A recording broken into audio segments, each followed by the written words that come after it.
Di era globalisasi dan teknologi, prinsip feodalisme masa lalu seringkali termanifestasi dalam bentuk modern yang mencengangkan. Apakah kita terjebak dalam siklus baru feodalisme, atau apakah kita memiliki kekuatan untuk merombak sistem ini?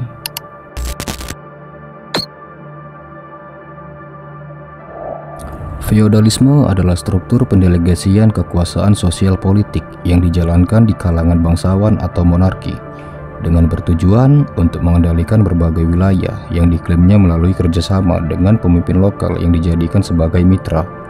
Sistem feodalisme memiliki andil dalam meletakkan dasar-dasar kedudukan monarki dan oligarki, karena sistem ini masih berlaku di beberapa negara Eropa dan Asia, seperti Inggris, Belgia, dan Korea Utara.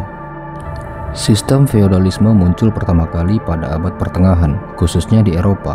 Ini adalah suatu sistem sosial dan ekonomi di mana tanah dan kekuasaan politik dipegang oleh seorang raja, dan sementara rakyat harus bekerja dan memberikan jasa dengan imbalan pertukaran perlindungan. Perkembangan feodalisme dalam struktur masyarakat Eropa dan Romawi memiliki karakteristik yang sama, seperti pembayaran pajak kepada raja, perbudakan, pendelegasian kekuasaan, dan upah rendah kepada pengelola lahan. Sistem feodalisme membagi stratifikasi masyarakat menjadi 4 bagian. Raja merupakan struktur tertinggi dalam feodalisme. Dia adalah pemilik tanah, biasanya seorang bangsawan dari keluarga raja atau kalangan agamawan. Raja memiliki hak penuh atas kekuasaan dalam melaksanakan setiap sistem yang ada seperti pendelegasian kekuasaan, pemberian tanah, dan upeti atau pajak.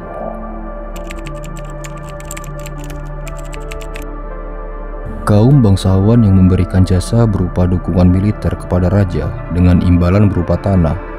Bila vasal berada di bawah tingkat raja, maka mereka adalah kaum bangsawan penguasa wilayah, atau di era modern sekarang bisa dikatakan seperti gubernur.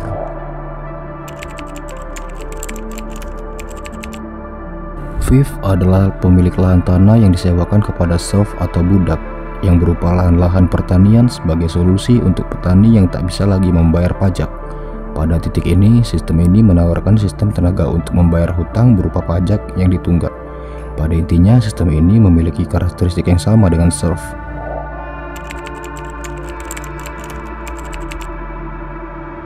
Serf merupakan penggarap tanah yang mengerjakan lahan pertanian dengan status setengah budak.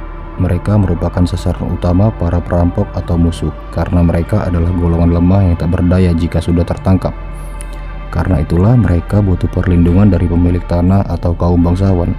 Jadi meski status mereka adalah orang yang merdeka, mereka tetap mengabdi pada tuan tanah. Sebagai imbalan pengabdian, mereka mendapat perlindungan dari pemilik tanah. Jika kita kembali ke era modern sekarang, ibarat suatu korporasi, CEO sama seperti raja dalam sistem feodal. Dia memiliki kontrol penuh atas sumber daya dan arah perusahaan. Sementara karyawan adalah pelayan yang harus memenuhi kehendak perusahaan.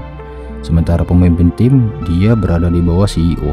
Karena bagi dia, segala kebijakan yang dirancang harus mendapatkan izin dari CEO. Jika di era digital, influencer adalah raja dalam sistem feodal. Karena bagi dia, followers atau pengikut sama seperti rakyat di kerajaan digitalnya. Karena setiap like dan komentar adalah pajak yang mereka bayarkan demi mempertahankan dominasi dia dalam algoritma. Dengan melihat fenomena ini, saya berharap dapat menggugah kalian untuk mempertanyakan dan merenung tentang keberlanjutan dari sistem feodalisme modern saat ini. Mungkin saatnya untuk merancang masa depan yang lebih inklusif dan adil. Terima kasih.